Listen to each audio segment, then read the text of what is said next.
And we start with some breaking news. Russian President Vladimir Putin has ordered a 36-hour ceasefire on the Ukrainian front line. It will take place from the 6th to the 7th of January to coincide with the Russian Orthodox Christmas. The Kremlin says Putin made the decision after an appeal from the head of the Russian Orthodox Church, Patriarch Kiril. Ukraine has dismissed Russia's declaration as hypocrisy and propaganda. Our correspondent Kilian Bayer is following these latest developments for us from Riga. Kilian, what do we know so far? What could this ceasefire look like? Well, what we know is that Russian President Vladimir Putin spoke to his defense minister, Sergei Shoigu, and asked him to implement this ceasefire all along the contact line. This ceasefire comes after, like you said, Patriarch Kiril told both sides that they should implement this ceasefire. Now, Patriarch Kiril, who is he? He's the head of the Russian Orthodox Church. He's the spiritual leader in Russia. And for a very long time, he was also the spiritual leader for many, many Ukrainians as well.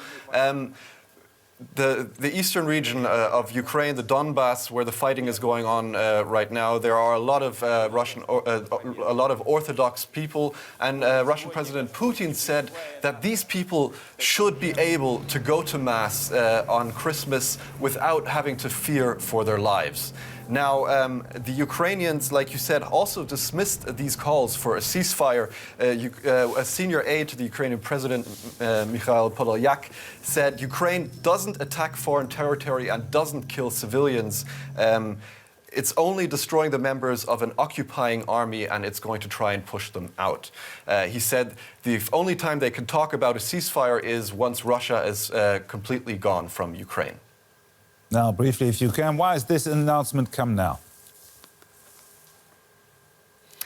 Well, I need to add some context. We need to look at the last few months, really. The whole war was pretty bad for Russia. President Putin thought he could win the war in 3 days. We're still talking about the war today. It's not over. And we've seen very, very bad things happen for the Russian army. They were pushed out of Kherson.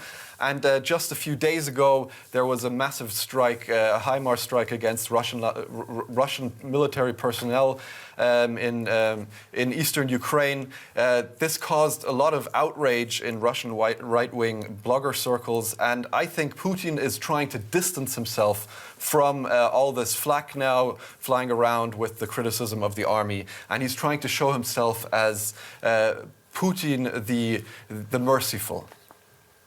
Kilian Bayer there, thank you very much.